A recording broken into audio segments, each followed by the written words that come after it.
Olá a todos, eu sou Eduardo Figueiredo, aluno da turma de 2020 do Promus.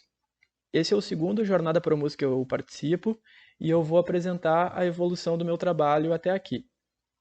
O título do meu trabalho é A Percussão no Choro, Práticas Interpretativas na Marimba e Investigação sobre a Expressividade no Gênero. A linha de pesquisa, Processos de Desenvolvimento Artístico, e a orientação é da professora Sheila Zaguri. Eu estruturei essa apresentação da seguinte forma. Primeiramente, eu farei uma exposição do sumário do projeto e vou falar um pouco sobre a escolha da estrutura de capítulos e subcapítulos. A seguir, eu vou focar no relato de experiência, que é onde eu vou abordar a gravação do primeiro fonograma que fará parte do produto final desse projeto. E eu encerrarei a apresentação, então, com a audição desse fonograma e a partitura do arranjo acompanhando. Conforme eu detalhei na ocasião do Promus 7, a ideia para essa pesquisa surgiu do meu interesse em estudar as aplicações dos instrumentos de teclados percussivos, como o vibrafone, o xilofone e, em especial, a marimba, em gêneros musicais brasileiros, e especificamente no choro. Essa pesquisa ela surgiu da minha vontade de unir dois campos distintos da minha formação musical, que mistura atuações como percussionista e baterista, tanto no meio erudito quanto no meio popular. A principal questão que permeia o trabalho é: como a marimba, um instrumento não característico do choro, pode ser nele inserido? Essa foi uma indagação que me ajudou a nortear a escolha dos tópicos pesquisados.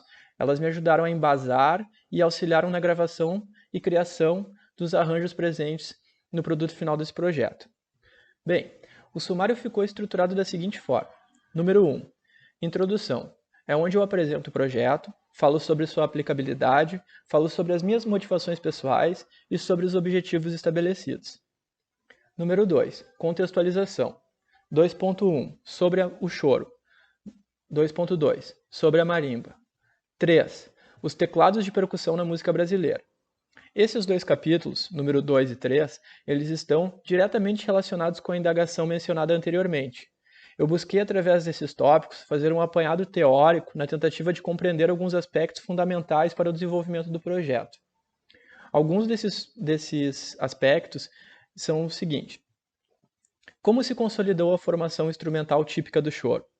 Qual o entendimento do idiomatismo, por vezes referido como sotaque, no choro? Qual o papel da improvisação no choro e como ela se manifesta? Em relação à marimba, um breve histórico da marimba no Brasil e no mundo, seu surgimento e evolução na música folclórica de países como Guatemala e México, o seu desenvolvimento e a posterior inserção no âmbito da percussão orquestral. Já o capítulo 3, eu faço um levantamento do que já foi produzido em relação aos teclados percussivos na música brasileira. Faço um levantamento de gravações, arranjos e produções acadêmicas que são relacionadas ao assunto. O número 4 é o relato de experiência, o capítulo que eu irei abordar mais detalhadamente agora na sequência da apresentação. Número 5, considerações finais, referências e apêndices, com as partituras. Bom, agora eu vou falar um pouco sobre o relato de experiência.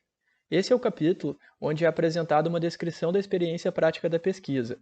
É onde eu abordo questões sobre a concepção, a elaboração dos arranjos, os estudos preparatórios, a pré-produção, produção e pós-produção do álbum musical que constitui o produto artístico dessa pesquisa. Os tópicos expostos na primeira parte dessa dissertação nortearam reflexões acerca do choro e proporcionaram um maior entendimento teórico, fundamentando decisões artísticas que tomei.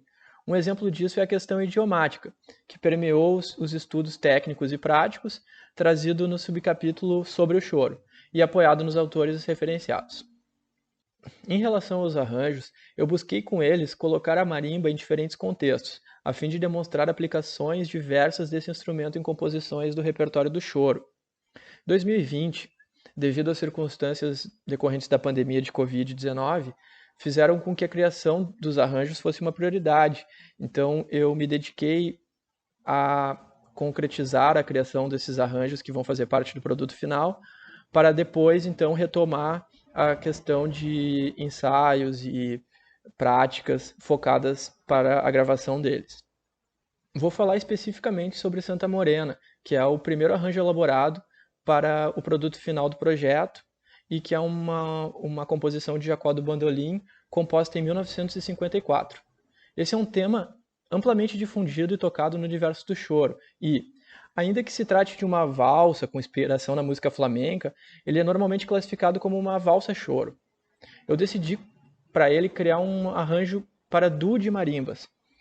O intuito foi aproveitar a confluência de estilos assim, presente na composição, na tentativa de transpassar as barreiras entre a música de câmara, que é o ambiente usual da marimba e no âmbito da música da percussão orquestral, e as rodas de choro. Duas gravações do próprio Jacó do Bandolim foram determinantes para a elaboração desse duo. A primeira é onde Jacó é acompanhado por uma orquestra. Já na segunda, está presente a instrumentação típica de um regional. No arranjo criado, pode-se observar duas funções distintas, realizadas por cada uma das partes.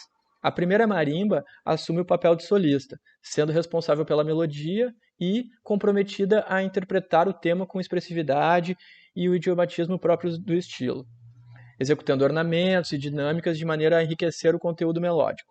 A segunda marimba, por sua vez, cumpre o papel de acompanhadora.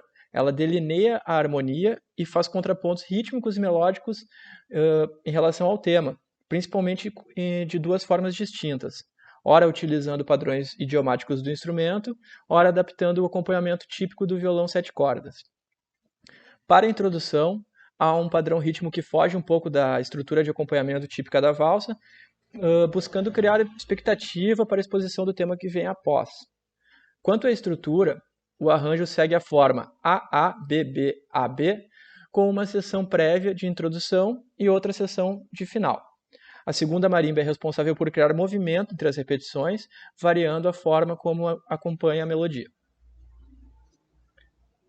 Agora, faremos a audição dessa gravação acompanhada da partitura. Eu aproveito para me despedir, agradeço a atenção de todos e até a próxima.